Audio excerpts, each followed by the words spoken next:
내가 그럼에도 불구하고라는 말을 내가 굉장히 많이 써요. 이 말은 여러분도 정말로 그럼에도 불구하고를 사용하세요. 뜻을 설명해 드릴게. 네네. 그럼에도 불구하고는 우리 속담에도 많이 나와 있어요. 이거 없으면 이 몸은 그런 말 있잖아요. 이거 없다고 그러면 밥을 안 먹어요? 먹어야지. 뭘로 먹어? 이 몸으로 먹는 거지. 어떤 상황이 생겨요. 병이 생겼어요. 뭐 이런 걸 정직하게 내가 인식을 하셔야 돼. 아니야. 이런 거짓말 해서는 안 돼. 일어난 상황 자체를 정직하게 내가 인식을 하셔야 돼. 나한테 이게 왔구나. 온 걸 어떡하는 거야. 쫓아내지도 못하고. 왔다는 것을 정직하게 인식하면은 그 다음 게 생각이 나는 거야. 자, 왔다. 그럼에도 불구하고.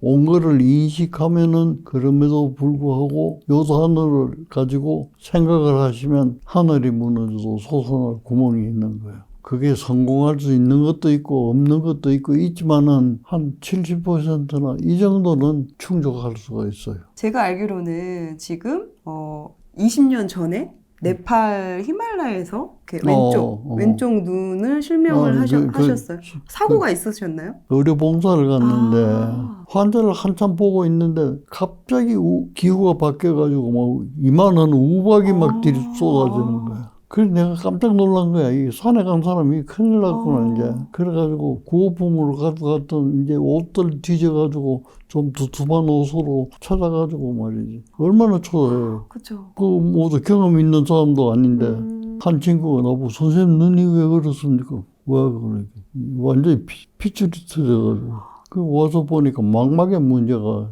터져버렸어. 그래서 그걸 치료받을 수 있는 방법으로는 다 치료받았어요. 받았는데 그 치료가 막 실패했어.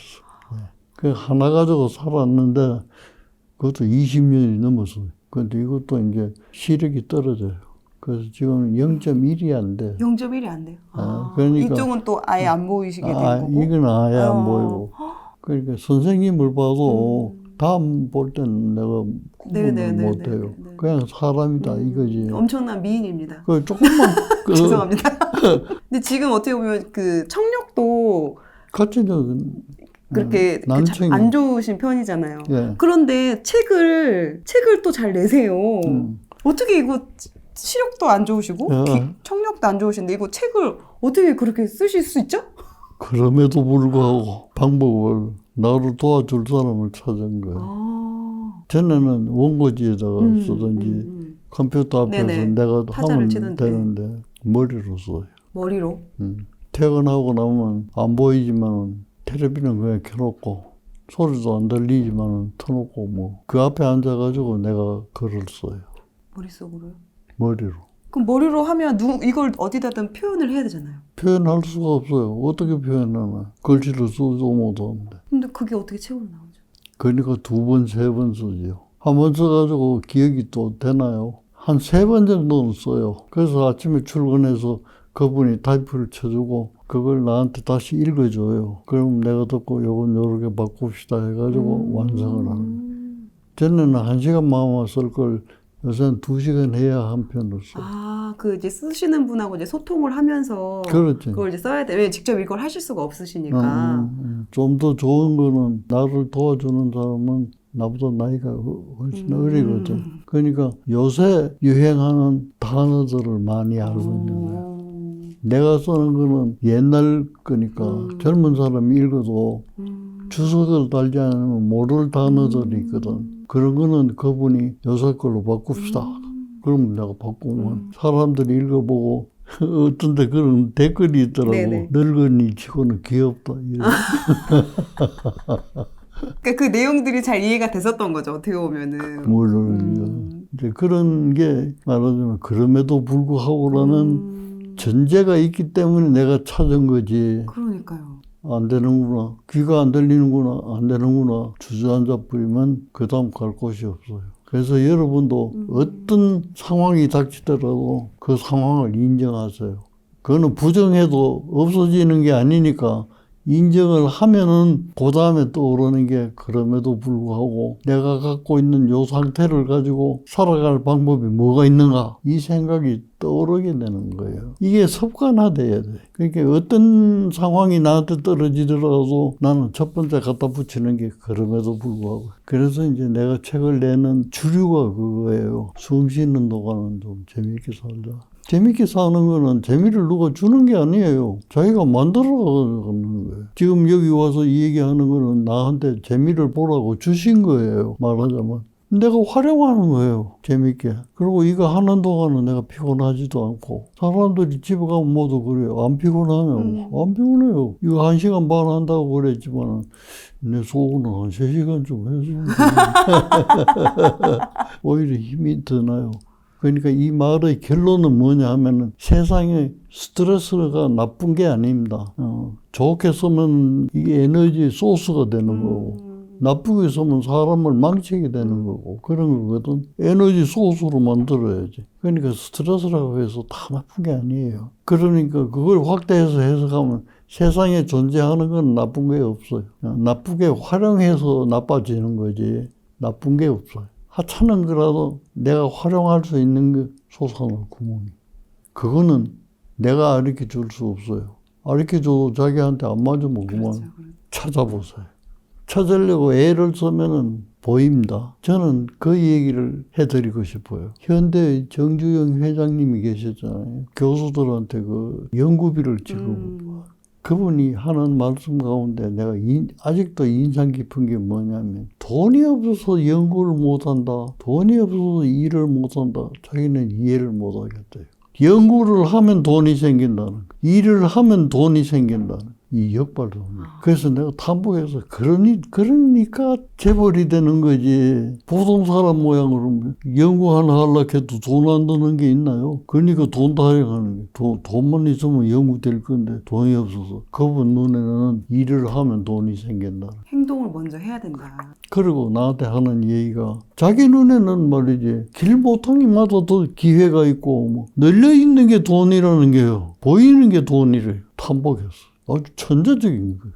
그러니까 그럼에도 불구하고 하는 이 단어 하나를 여러분들이 평생 살아가면서 쥐고 있으면 절대로 실패는 없어요. 어떻게 보면 교수님이 뭐 그런 신체적으로 좀 건강하지 않은 부분이 있지만 그럼에도 불구하고 책을 내시고 유튜브로 이렇게 또 저희들을 만나주시니까 오히려 저희도 또 교수님한테 배우는 게 많고 교수님 또한 저희와 소통하면서 또 오히려 에너지도 받으시고 근데 이런 거는 전제적으로 교수님이 그렇게 행동을 하셨기 때문에 그렇죠. 된 거잖아요. 그러니까 이제 보시는 분에 따라서는 뭐 여러 가지 감정이 있겠지만은 이런 생각을 가졌으면 좋겠어요. 저런 눈도 안 보이고 귀도 잘 안 들리고 뭐 생기기도 이상하게 생긴 사람이 유튜브에 나와가지고 그러는데 지보다 나은 내가 그 생각 좀 해보았으면 좋겠어요. 여러분들은 가진 거 더 많으니까. 더 많죠.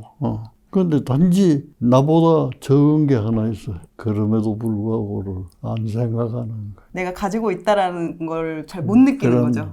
오히려 없는 거에만 더 크게 생각하고. 그렇죠. 50년이 넘는 시간 동안 정신과 전문의로서 많은 환자분들을 만나셨잖아요.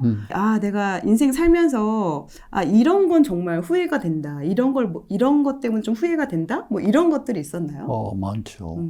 후회할 일은 아니지만 후회가 되는 게 있고, 그다음에 후회를 해야 될 후회가 있고, 그 두 가지가 있어요. 그러나 그 후회에만 매달려 있으면 안 돼. 그런 후회가 있음에도 불구하고 그럼에도 불구하고 그걸 누르고 숨 쉬는 동안 좀 재밌게 사는 방법 없을까? 이 생각을 해봐야 되는 거예요. 앞에 안 해도 될 후회. 이거는 의사라는 직업 때문에 그래요. 이 사람은 병이 나서 그 말기가 되면 그 다음엔 죽음이다. 이거는 뭐 누구도 어떻게 해볼 수 없는 거예요. 그런데도 불구하고 내가 치료하던 환자가 돌아가시면 어떤 생각이 후회가 드냐면 그때 이 약을 쓰지 말고 저 약을 써볼 걸. 그런 생각이에요. 그 약 써봐야 소용없어요. 그런데 그런 것이 항상 마음에 남아. 뭐 후회를 할 거는 않는데 아쉽잖아요. 그러니까 그때 그러지 말고 왼손을 잡지 말고 오른손을 잡아볼 걸. 그런 거나 마찬가지라. 오른손 잡으나 왼손 잡으나 돌아가실 때 되면 돌아가시는 건데 이제 그게 하나고 내가 실수했다는 건 나만 알아. 한 가지 내가 예를 들면 우울증에 걸린 환자가 이화대학 학생이에요. 그것도 고향이 대구야. 대구에서 내가 자랐고 대구에서 학교를 나왔으니까 그분이 이제 나를 안다고. 그래서 일부러 이제 나한테 데리고 와서 입원을 시켜서. 그래서 내가 열심히 치료를 해가지고 나았어. 좋아졌어요. 말도 안 하고 밥도 안 먹는 사람이 말도 하고 밥 먹고 하니까 얼마나 기분이 좋아요. 외할머니, 외할아버지가 찾아오셔가지고 너무 좋아하는 거예요. 하루 외박 좀 갔으면 좋겠다. 좋아졌으니까 그쵸. 책에 보면 뭐라고 적혀있냐면 우울증 환자는 회복기에 자살률이 높다고 돼 있어요. 우울증을 심하게 앓을 때는 절대 자살 안 해요. 아, 오히려요? 자살 안 하는 게 아니라 못해. 뭐냐면 자살을 하려고 해도 한강까지 가야 되잖아요. 갈 힘이 없어요. 오히려 엄청 심한 경우에는 약방에 가서 약이라도 사야 되잖아요. 약방에 갈 힘이 없어요. 만삭 있잖아요. 근데 이게 회복기가 되면 말이지 막 움직이고 싶은 거예요. 한강까지 쫓아가는 거예요. 그러니까 사망률이 높아요. 그걸 내가 배우고 경험하고 알아요. 아는데 너무 좋고 그걸 내가 설명을 다 해줘서 그러니까 내가 밤에 손을 꼭 잡고 잠을 자겠다. 둘이 발을 묶고 자겠다. 그래요. 그 정도면 한번 내보내도 되겠구나. 이런 생각을 해요. 그래서 1박 하고 오시라고. 그랬더니 이제 환자도 나보고 즐겁게 갔다 오겠다고. 그리고 환자가 문을 열고 저기 나갔는데 전화가 왔어. 대구에서. 그 어머니한테서. 뭐라고 하는 거야. 선생님, 어젯밤에 꿈자리가 어지러운데 혹시 외할머니, 외할아버지가 외출 가다 그래도 내보내지 마세요. 그때 내가 좀 어릴 때니까 오만스러워. 그거는 의사가 알아서 판단합니다. 내 대답이 그랬어요. 그거는 내 일생을 두고 후회하는. 나가서 아파트에서 떨어져서 죽었어. 그거는 그분들이 생각하기에는 자기들이 끌고 갔으니까 자기들 책임이라고 생각하는 거예요. 아니, 내 잘못이에요. 이제 이런 후회들이 뒤섞여서 많이 있어요. 그 한번 생각해 보세요. 후회할 일 없는 거. 후회를 많아요. 한 가지만 더 얘기를 해드리면 내가 이제 네팔에 오래 갔으니까 우리 어머니가 그 불자야. 절에 네네네. 불교. 네. 네팔에 룸비니가 있어. 그 부처님이 태어난 그 가든이야. 어머님을 모시고 그거 가면 얼마나 좋겠어. 그 내가 모시고 한번 갈까 이래 생각하다가 내가 의사라는 직업 때문에 연세가 많은데 움직일 수 있을까? 가다가 사고 나면 오히려 혹시라도 그렇죠. 이제 그런 쪽으로 더 많이 생각한 거예요. 지금 생각하면 비행기 타고 가시다가 돌아가셔도 갖는 게 나은 것 같아요. 근데 그거하고 같이 후회하는 게 또 하나 있어. 내가 제일 처음 네팔 간 게 82년인데 82년부터 19년까지 한 해도 안 빠뜨리고 매년 가신 거예요? 네팔을? 계속 코로나 때문에 못 간 거야.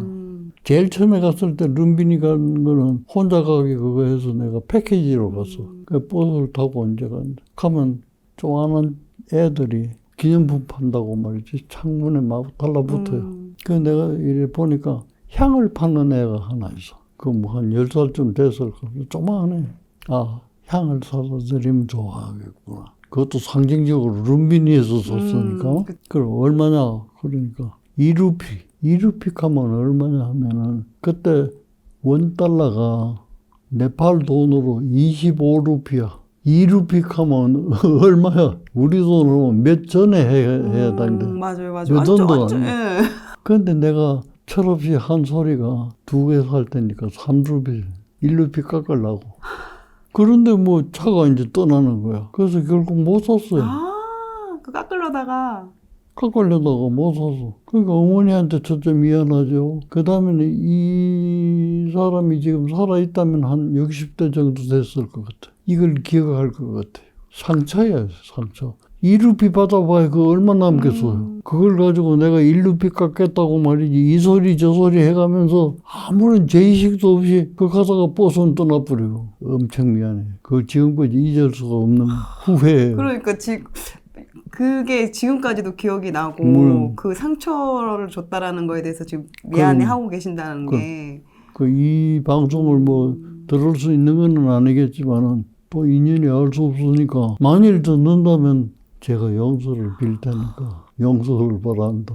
그런 게 많아요. 그럼 일반인들은 보통 어떤 걸 많이 후회하시던가요? 환자분들이나? 주로 이제 뭐 자기한테 뭐 잘못해준 거 그런 거 가지고 이제 분노하는 거가 많고 후회하는 건 별로 못 들어봤어요. 내가 이제 캐물어야 그 말을 하는 거지. 자신에서 이게 하고 말하는 분들은 드물어요.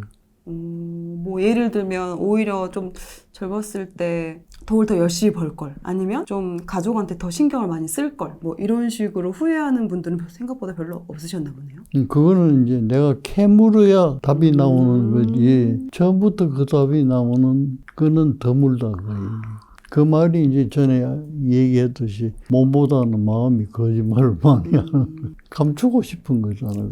임종을 앞둔 분들이 막 예를 들어서 30년 정도 돌아간다면 이걸 꼭 하겠다, 아니면 뭐 이런 걸 좀 아쉽다, 뭐 이렇게 응답했던 그런 내용들의 그런 게 있나요? 그런 거 연구한 분들이 있어요. 보통 질문지를 뭐 좋다, 나쁘다, 맞아요, 뭐 맞아요. 이런데 그렇게 하지 않고 생각나는 대로 적어달라. 주관식으로 이렇게. 그렇지, 주관식으로. 하나가 아니고 뭐 생각나는 거 5개면 5개. 문제가 뭐냐면 지금 질문이에요.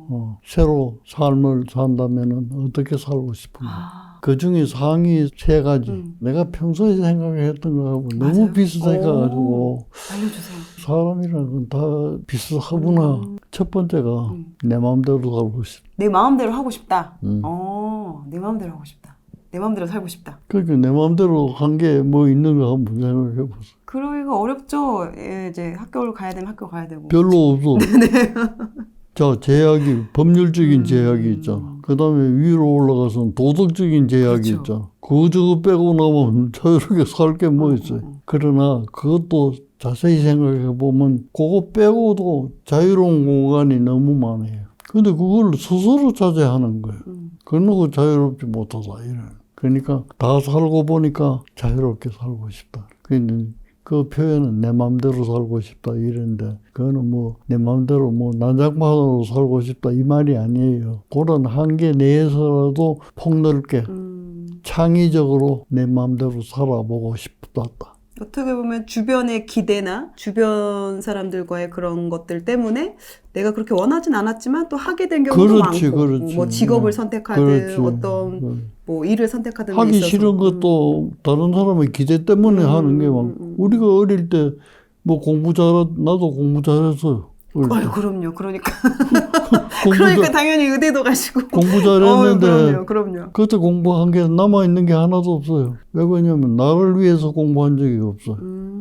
통지표를 가져가서 부모님을 보이면 부모님이 좋아하는 그게 좋아서 공부했어. 그러니까 그게 내 공부가 될 이유가 있나요? 기억이 없는 거예요. 배웠을 텐데. 왜 그러냐? 나를 위해서 공부한 게 아니고 부모님이 좋아하시기 때문에 공부를 한 거예요. 두 번째는? 좀 풀고 살고 싶다. 풀고 살고 싶다. 맺힌 게 너무 많아. 맺힌 게 많다는 거는 또 이제 다른 연구하고 비교해보면 한국 사람의 민족성이 감성적이에요. 이건 외국 사람이나 한국 사람이나 똑같아. 연구해놓은 결과가 감정적이에요. 비이성적이에요. 그러니까 감성적이니까 조만한 말에도 맺히는 거예요. 상처받고. 상처받는 거예요. 그 세 번째, 나누고 싶다. 나누고 싶다. 다 좋은 말이잖아요. 네. 내가 평소에 이걸 다 주장하던 거예요. 나누고 싶다 하는 거는 살아서 나누게끔 내가 환자들한테 유도를 많이 했어요. 나누는 사람이 없어. 대답은 그렇게 했지만은 나누고 돌아가셨는지 확인을 안 했으니까 그냥 내 추석에 나눔이 별로 없어요. 그럼에도 불구하고 이 화두를 절대 놓지 마세요. 그러네요. 그럼에도 불구하고 나를 끌어올리기 위해서 그렇지. 매일매일 무언가를 하고 계시는 거잖아요. 그 스트레스라고 하더라도 부정적이고 긍정적이고 두 가지 면이 다 있으니까 긍정적인 걸 선택했어요. 그러니까 사람의 마음이 긍정적이고 언제든지 좀 밝은 면으로 있는 것이 어두운 면으로 있는 것보다는 낫다 그 얘기. 내 집 마련 기초반 듣고 3주 만에 서울 방 3개 화장실 하나 내 집 마련 성공했습니다. 4억대로. 아 이거는 제가 갚아야 돼요. 너나이님한테 갚아야 돼. 만나게 해주세요.